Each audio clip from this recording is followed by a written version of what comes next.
What's going on, everybody? C4 here. Welcome back. Part 3 of this series that I have no idea what I'm going to call it yet. But the first 2 parts have dropped. And go check it out. Support me. The hurricane is hitting right now inside my house. It is very windy, very rainy. And I hope to God I can finish recording this, editing it, and uploading it before my house blows off the face of the earth. Thank you, Hurricane Teddy. I'm hoping it has the same accuracy as Teddy Bridgewater, and then it just completely misses my house. But that is for another time and place for me to provide a status update. So we are here. We ended everything with the preview of our team, the showcase of our team. I'm not going to hold you up. Literally, go watch that other video if you want. If you have any interest in seeing where our squad is at. There's actually 2 new players. 1 new player that I added to the team that I didn't get to introduce last night. And that was Donald Parham, a 6'8" tight end. He was actually tearing it up in the XFL. He was becoming a free agent before I was like, why not, man? 6'8", swipe right. Am I right, ladies? All 4 of you that watch my videos. I think that's the only guy that I signed. I feel like I got, nope, that was it. So yeah, let's actually just generate best lineup really quickly here. So we ended everything with having a draft. We are at the draft. I asked you guys what we should do for the draft, be it, you know, obviously we just start this thing up. We might as well just start it here. We have the first overall pick, and I'm thinking the best way to handle the draft would be to trade away our picks. I think we have 2 first rounders. Can I see what my picks are? We have 2 picks in the first round. I'm gonna try and kick that can down the road and flip those 2 first for future first, so that once we get a little bit more clarity as to how we want to handle the draft in this series, it's not like we're just burning up picks. And now it's very annoying that we're going to have to give away this #1 overall pick, but the reason why we have this #1 overall pick is because we forfeited participation in the 2020 season. So I'm going to move on from those picks, and we'll be back in the second round to draft players that are UDFA talent. So view this draft not so much as a draft, but view it as, like, what position do we have? Wide receivers, for example. I can only draft these guys. So act like my draft picks are priority UDFAs, because clearly, if this was real, I would have the first spot on waivers to claim undrafted free agents. So that is how we're going to do it. But before that, let's move these picks. Now, I probably could take more than just straight up swapping first round picks. But again, the whole point is I don't want the draft to be overly cheesy. So I use what knowledge I know about year 2, what teams always suck. And usually the Eagles are horrible because their salary cap is bad. So we flipped our first rounder this year for the Eagles' first rounder next season. We're taking another stab. Brady's back for the Bucks. So the 2022, they might not have Brady. So that's just the Bucks. We got the Bucks pick in 2022. We had to give up a 7th just to, you know, move that needle where we needed to be. But now we're all good to draft in 2021. So the UDFA scouting actually kind of worked out well. We have second round guys. We have Addison Hatcher, 6'3", so he really does fit what we're trying to build in the secondary. The 4.53 is not brutal. We got Matthew Green out of Villanova, slot wide receiver, pretty good speed. We got Gerald Bowden, early 3rd rounder. Not really the speed that we're looking for. And obviously, there's a lot of corners, a lot of wide receivers. I'm not just going to draft it. I think I might. Let's just go in order. The first pick in franchise history, that's not a pick because it's a UDFA. We're going to get Addison Hatcher, the slot corner out of Wisconsin. And the first pick of the PL Mullins is actually not that bad.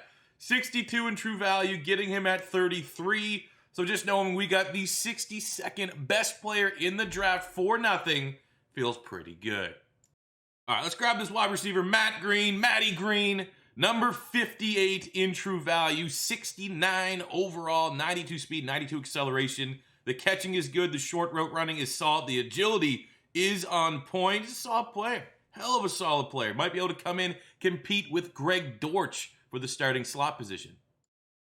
We're going to get one of the last wide receiver picks. Again, I'm happy with Hakeem Butler, Kevin White. I don't need a bunch of wide receivers, but when BPA calls for, we got to make the move. PL Mullins needs to make the safe move and acquire as much talent as possible for his Toronto Thunderbirds team. And we have the number 72 player in the draft in Gerald Bowden.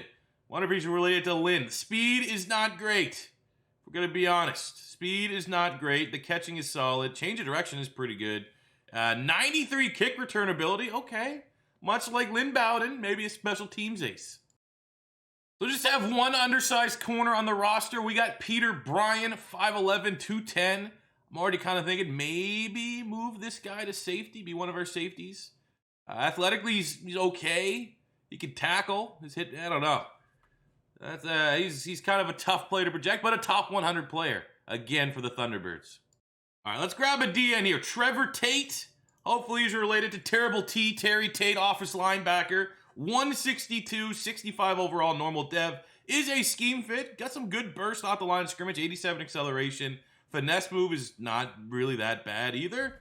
All right, solid pick.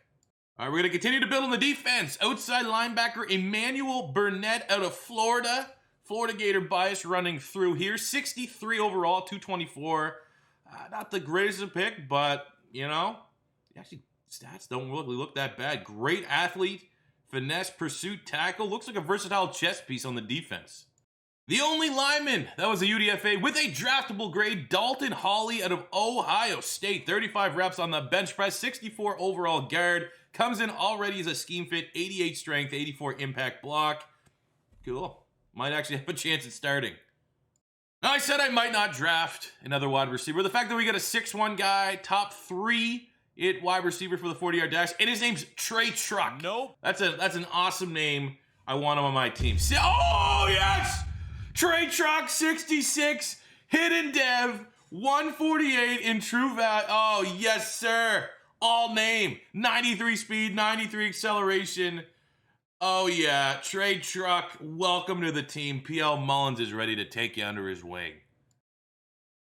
Not too shabby of a draft haul, if I do say so myself. All these guys falling through the cracks. UDFA talent. And, 269s. Nice. 68, 67, 65. We got a 63, a 64 guard who might actually start. And the best of the bunch in the 7th round, Trey. It's not even Truck. I'm making it Truck. It's Tuck. Trey Tuck. I'm telling you right now. Trey Truck sounds way better. So we're going to make that your name. Trey Truck out of LSU. Hidden dev. Wide receiver. And I feel like this guy could be something special. I feel like he could be something awesome. And hey, we actually still get a chance to sift through the rest of the garbage of the UDFA. See if we can make some improvements to our team there. And then we'll be ready to kick off the 2021 season. So as I'm going through some of the UDFAs, I did not realize how many hidden dev guys really do fall through the cracks. So I found six guys with hidden dev traits, but I feel like for the sake of just ripping off the game, I'm not going to do it. But I will take a couple that I really like, the best of the bunch. But first, at quarterback, Clint Scott here, 6'4", 223 scrambler. Looks like a nice, solid backup option to have behind Cole McDonald. So I want to bring him in because we don't really have a legit backup. The first of the hidden devs that I like is Jeremy Peterson out of Oklahoma State. Wonder if there's any relation. AP, AD, went to Oklahoma. Jeremy Peterson went to Oklahoma State, but he's a hidden dev. 61 overall, 6 feet tall, 230-pound power back with 90 speed, 90 acceleration. Yes, sir. I also like on the defensive tackle spot, James Ivory, 62 defensive tackle here. No dev trait, nothing crazy like that, but just solid depth that I think we definitely want to add to the team. In the secondary, there is a Glenn Douglas, 6'3", 210, so he fits the mold of corner that I want. He has 91 speed as well. No dev trait, but I do think he's another player that I definitely want. And then at strong safety, we found actually a pretty nice looking guy here. Telvin Reed, 5'10", 225 hybrid. Guy that could play like a linebacker we want. 60 overall with a hidden dev. The stats aren't amazing, but I definitely think with that upside, there's a chance he could develop into something nice. So there, out of the 5 extra UDFAs, I only took up 2 dev guys, when in reality, I think there's still probably 4 or 5 for sure that are left out there. But obviously, we're all be the fun in and just picking up a bunch of hidden dev players. It's not as rewarding as drafting the newly renamed Trey Truck, but I will take a couple guys here and there to balance out our roster. So we're just going to hop in for one preseason game, either week 2 or week 3. That's where most of your starters. I'm thinking that week 3 game against Dallas makes the most sense. So we'll just simmer our way through this Titan and Green Bay Packer game. Oh, let's go. It's preseason or not. Let's see what this team looks like when they take the field. We're going to have to handle Dak a little bit. It's on all Madden. We're a 64 overall. It is time to put on the feels good Madden hat and execute some goddamn plays here. It's the preseason. We don't need to go full off the, full into it. But I would like to see some positives.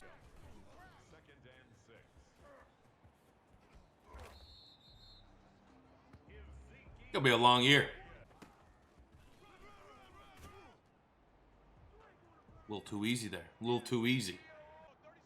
First play in the history of this team, and it is a 1-yard gain. Remember that. Oh! Oh, no, he dropped it. I feel like... Oh, my God. I feel like that's what we're going to have to do. We're going to have to run a lot with Cole Mcdonald. It's still the preseason. Injuries are turned off for the preseason. 14-yard gain, first down. And the first pass, a routine pass, sails it by about 3 yards. He was wide open.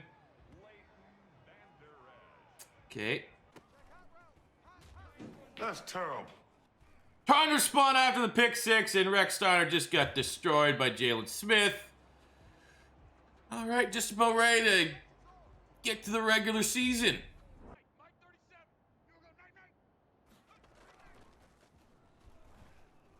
Oh, he's wide open. Make that throw. Yes, he does. Trey Truck. Ooh, we might have a chance to get some points here. 3rd and 17. We are kind of going backwards now. But we're really in 4-down territory. 6'8" Parham makes the nice catch there. 4th and 1. I think it's the preseason. I want to see what these guys have as long as our starters are out there. So go slants. That's how you get a true read. Can you execute a slants effectively, Cole Mcdonald? We got Akeem Butler and Kevin White out there. Our top 2 wide receivers. He just throws it up into no man's land. It gets picked off. What else were we expecting? I don't know even though Wilson should be able to actually catch him. He's faster than Jalen Smith, but live and learn. No huddle. No huddle. No huddle. Get this friggin' play off. Stop the ball. Yes! First touchdown. Let's go.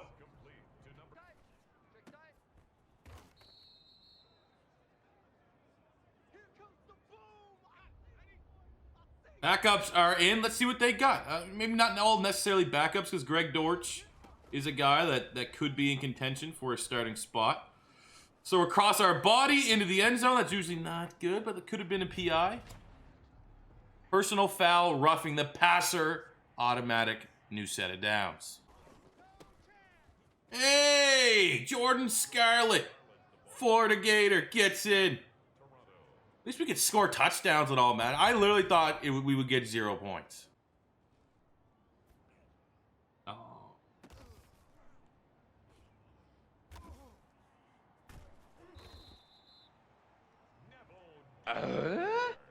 When Neville Gallimore, a 320-pound nose tackle, is dropping back into coverage to get an interception like that, you might have some issues with your freaking game. What? I mean, he's Canadian. I don't feel as disgusted by that, but my goodness. Oh, go. Go, Bowden. He's about it. Garbage time touchdown nonetheless. 3rd score for the Thunderbirds. Should be worth at least 8 for a regular NFL team. What a play. Look at that. Just gets a little bit of separation. Linebackers in coverage. I think that's, I don't even know that. Eric Wilson. Happy with it, man. Happy with it. Responding, not laying down. So, yeah, it wasn't our best result, but we saw some things. We saw some things that I would rather focus on the 21 points scored than the 47 against. And the fact that we were able to move the ball, if we just play a little bit smarter going forward, a little less turnovers, We had some ups and downs, but the run game was good. The run game was good, minus the fumble for Bronson Rechsteiner, who has like 48-inch arms, should not be fumbling it. Just tuck it in there. Cole Mcdonald, we saw the dual threat ability there. Parham made some plays. The rookie Trey Truck made some plays. We had 2 touchdowns there from Green and Bowden. Optimistic that we're gonna surprise some people there. 3 TFLs for Dansby. He had a hell of a game. Honestly, I don't think it was that bad. It's a starting point. It's nothing more than a starting point. So I feel like in a day like, oh, who's this? Hello? Yes, sir. It wasn't our best performance, but there's certainly some positives we could take from it.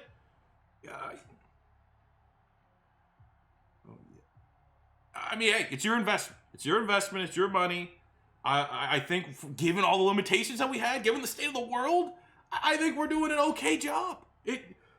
I mean, hey, I can try harder. I think there's ebooks. Ebooks work well. A lot of the pro players are killing it right now on Twitch. I could just start watching them, giving them bits and stuff. If not, I can just tone down the difficulty. People love it when I take it off all Madden. They absolutely love it. Yep. No more games, sir. Yep, no. Hey, I'll definitely spend less time rebuilding and working on my skills, honing my craft, becoming a better Madden player. Yeah, he's awesome. Can you imagine? He started as a designs channel. Now he's running the game. Must be his video tags. It makes complete sense to just focus my priorities elsewhere. Yes, yep. But yeah, hey, no more fucking around. Yeah, we'll pick our team captains, and you'll see just what kind of elite player I am next week. Okay. Yep. Got it.